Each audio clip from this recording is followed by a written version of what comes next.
అందరికీ నమస్కారం అండి. ఈ వీడియో చాలా సింపుల్గా తీసిన వీడియో. అంటే లోపల కెమెరా అలౌ లేదు.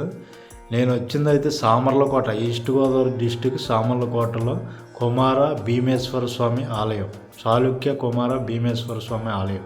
ఈ ఆలయానికి ఆ పేరు ఎలాగొచ్చిందంటేనండి, కుమారస్వామి ఉన్నాడు కదా, సుబ్రహ్మణ్యేశ్వర స్వామి, ఆయన ఈ టెంపుల్లో శివలింగాన్ని ప్రతిష్ఠించారంట. ఈ ఆలయాన్ని నిర్మించింది మాత్రం చాళుక్య రాజైన భీముడు.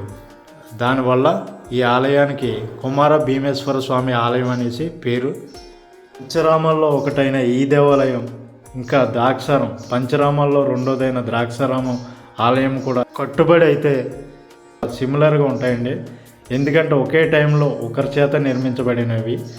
ఈ దేవాలయం యొక్క నిర్మాణం క్రీస్తు శకం 892 నుంచి 922లో జరిగింది.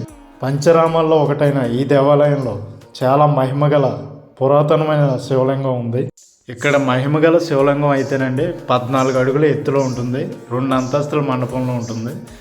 నెక్స్ట్ పై అంతస్తులోని మీకు పూజలు గట్రా జరుగుతాయి. అంతేకాదు ఇక్కడ ఏకశిల నంది కూడా ఉందండి. మీరు చూస్తున్నది అయితే కాలభైరవ టెంపుల్ అండి, కాలభైరవ విగ్రహం. ఇక్కడ పూజ చేసుకుని మనం లోపలికి వెళ్ళవలసి ఉంటుంది. ముందుగా అయితే కాలభైరవుని దర్శనం చేసుకోవాలి. తర్వాత మీరు చూస్తున్నది అయితే కోనేరు.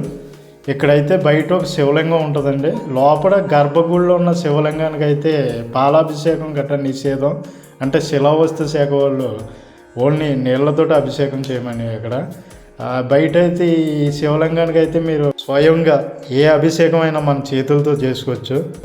అంతేకాదండి, ఇక్కడ పెళ్లి కాని వారు ఎవరైనా ఉంటే కోనేరులో నుంచి 108 బిందుల నీరు తెచ్చి శివలింగానికి నీలాభిషేకం చేస్తే పెళ్ళి అవుతుంది అంటారు. అదే కాకుండా 40 రోజులు దీక్ష కింద చేయాలి.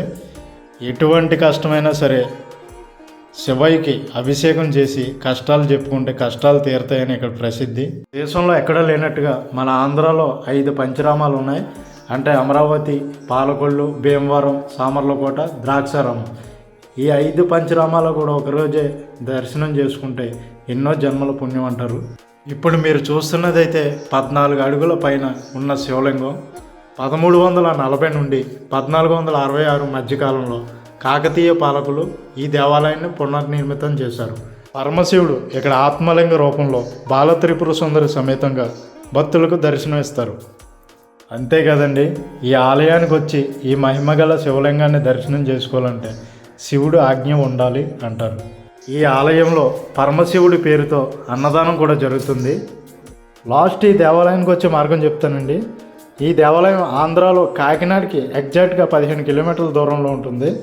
మీకు ఇక్కడ సామర్లకోట రైల్వే స్టేషన్ కూడా ఉంది. అంటే మీకు కాకినాడ వెళ్ళే ట్రైన్స్ కానీ వైజాగ్ వెళ్ళే ట్రైన్స్ కానీ ఇక్కడ ఆగుతాయి. కరెక్ట్గా రైల్వే స్టేషన్కి 1.5 కిలోమీటర్ ఉంటుంది. అందరూ వచ్చి పరమశివుడిని దర్శనం చేసుకుంటారని కోరుకుంటున్నాను.